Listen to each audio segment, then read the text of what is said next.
afternoon to everyone. My name is Xorijiy Saodat Xasanovna, and I am a teacher at the Bukhara State Pedagogical Institute, a foreign faculty. I conduct lessons from many subjects. One of them is English linguistics, and in this subject, I teach students the background and origin of languages, their structure, their development. And there are some methods of language learning, like direct method, grammar translation method, audiolingual method, communicative approach. Now I want to talk about these kind of methods of language learning or teaching. But I mostly emphasize to communicative approach, because except communicative approach, many methods were formed in the 20th century, and while in this era where technology is developed, the communicative approach the best choice to conduct the lesson. That's why I chose this topic. Let's speak about the communicative approach. What's the communicative approach itself? The communicative approach is the theory that a language is communication, and therefore the final aim of CLT is communicative competence. It means that during the lesson, students should always practice their communicative skills and develop their communicative competence while doing communicative language teaching activities, task-based, text-based, according from the task-based and text-based materials. There are some principles of the communicative approach. Learners learn the topic, the subject, everything from using it to communicate. For example, there is a topic, for example, my family, and the student learn this topic through using this topic by speaking, and there should be authentic and meaningful communication, and the topics or material should be given from real life situations, which are easy to understand to students, and meaningful communication should be goal of the classroom activities.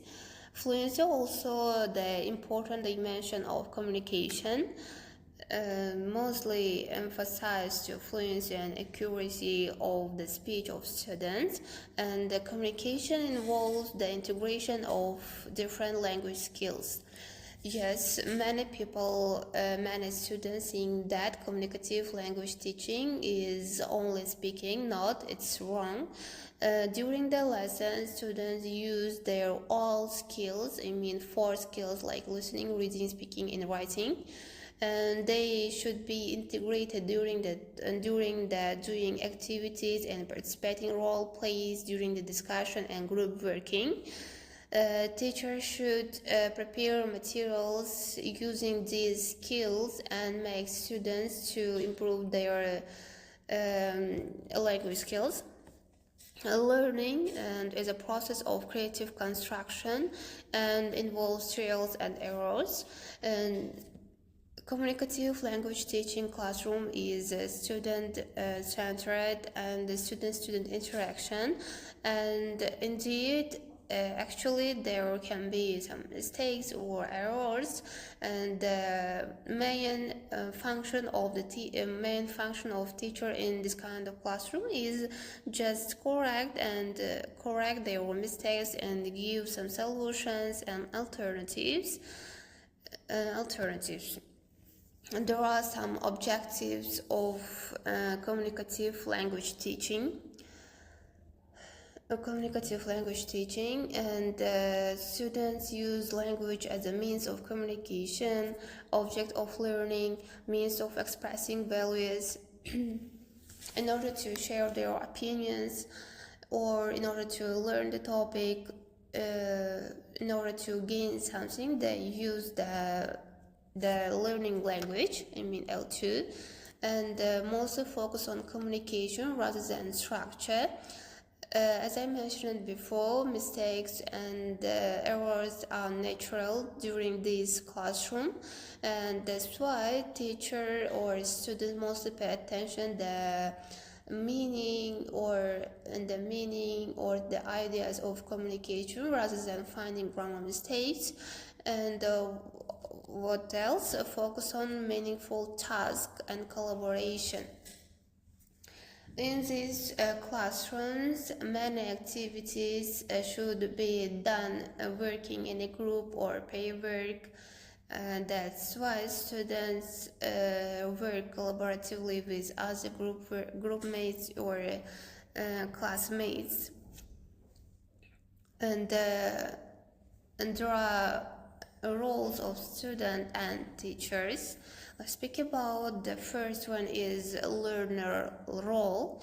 A learner, he is a place in between himself and the learning process, interaction with groups, activities, and classroom procedures, and but when getting the enough knowledge and while doing some activities, students should contribute as much as he gains in the classroom, learning in an independent way. And let's speak about the teacher's role in the communicative language teaching. There are two main roles of teacher. First one is to facilitate the communication process in the classroom. It means that teachers should give a topic or the theme of discussion and control their debates, monitor their discussion, just correct their mistakes and give alternatives. And the second role of teacher is to act as an independent participant within the learning teaching group. While discussion, teacher also can participate as a participant, independent participant, share their opinions, ideas, work with students, and make something, use his or her speaking and speech. Teacher-student interaction. While comparing communicative language teaching with other methods, is one of the big differences is in the teacher-student interaction. In other methods, direct or audiolingual method, teacher talking time is maximum, but in the communicative language teaching is teacher talking time must be kept at a minimum. Teacher shouldn't always speak, explain the topic, or give discussion and participant. Not just teacher should give instruction, opportunity to speak to the students, and monitor to the class. The main role in this classroom is students. Students should do everything. Activity, designing the role play, discussion, group working. The main role in this classroom is students, and they should do the main part of the activities. Teacher talking time should be kept at a minimum in communicative language teaching. The classroom should be learner-centered, student-centered. Whereas many methods are teacher-centered, the main role in that classroom is teacher. In communicative language teaching, the main role is student, and also lesson should be student-centered lesson. Classroom. The teacher's role is to facilitate students' communication which is done through careful selection of materials and activities relevant to the aims of the lesson in which they are used. It means that teachers should prepare appropriate materials, not only take into consideration the level of the students, but also the materials which should be appropriate for the topic, and should give opportunity and chance to students to practice their communication and speaking skills in order to develop them. Communication can be divided into two categories: input and output. And therefore, communicative skills can be put into these categories, and these four skills divided into input and output. In input category includes reading and listening. It means that students read passages, handouts, some materials, and listen some audios or videos, and by this way they can gain some knowledge about the topic. In output category includes speaking and writing, and gaining knowledge should be shared to the classroom by speaking and writing. While discussions, debates, doing activities, making role plays, and some kind of activities, writing essays or passages. Whichever of the skills is being taught, the main focus must be on the student and not on the teacher. The interaction should usually be the student to student and should include the teacher only where necessary. During most classroom activities, the teacher will monitor and intervene only where necessary. It means that teacher should only give some instructions, activities, and a topic to discussion. That's all. And while it's necessary, teacher can interrupt students doing some activities while some making mistakes in order to correct or in order to change or give another task. Can participate during the lesson when it is necessary. Otherwise, students should work with students independently during group working or role play or discussion. There are many different types of activities. They produce speaking, listening, writing, and reading practice, as well as aiding production. There are some famous types of communicative language teaching classroom activities. Only types. They are games, role plays, simulations, and information gaps.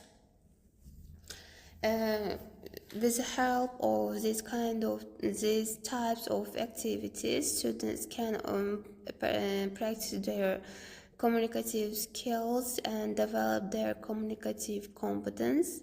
For example, role plays, they can also expand their viewpoint by creating some role plays or by sharing their opinions about one topic in the information gaps activities.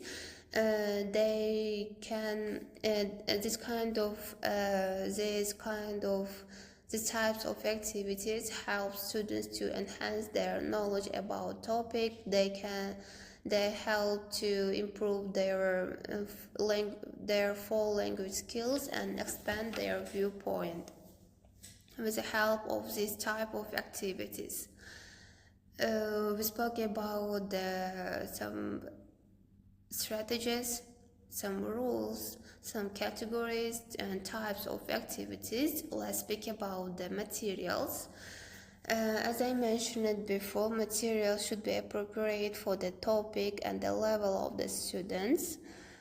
There are three types of materials, three categories of materials: text-based, task-based, and realia. They can be used as a basis for classroom activities. Once again, not only must the activity be appropriate to the level of the student, but the materials used must be appropriate too.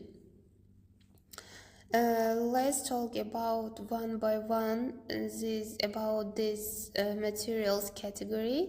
For example, text-based materials. What kind of materials is it? For example, practice exercises, reading passages, gap fills, and recordings, and etc. They can be considered. They can be considered as and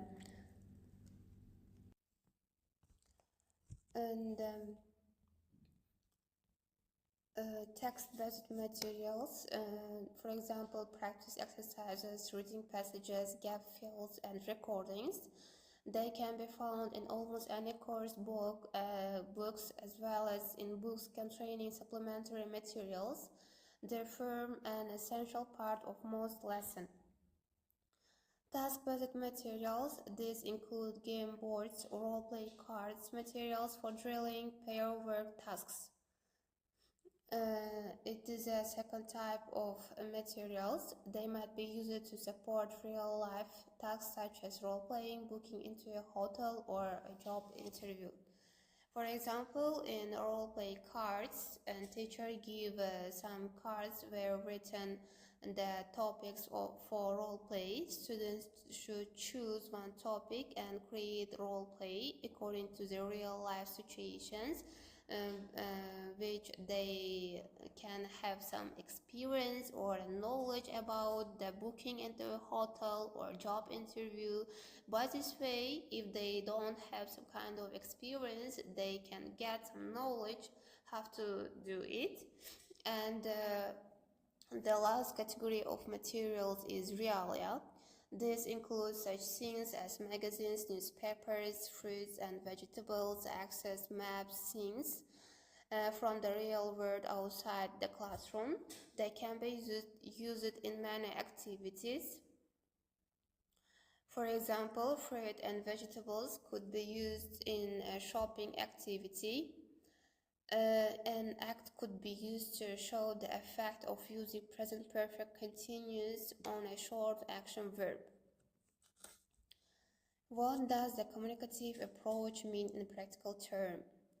Now we should understand that the teacher's job is to get their students to communicate using real language by providing them with instruction, practice, and above all opportunities to produce English in activities which encourage acquisition and fluency. Let's conclude the topic. Audiolingual method is this method where the lesson is student-centered and the interaction is student-student interaction. The using L1 during this topic is forbidden. Students should always use their learning language, target language, and the role of the teacher is only facilitator. The teacher should give only materials, topics to discussion and activities, and monitor to the class and control the students' participation.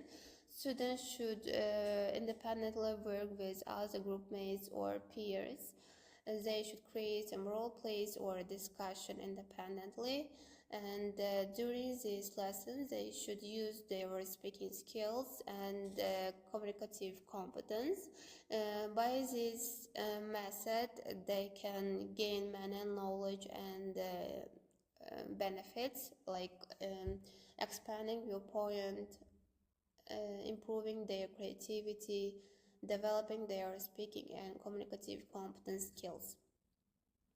In conclusion, I want to say that CLT should be fun for both teacher and students, but teachers shouldn't forget that using this method is not appropriate for elementary classes because they don't have enough knowledge and they don't gain language as well in order to share their opinions, create role plays, and that's why this method only appropriate for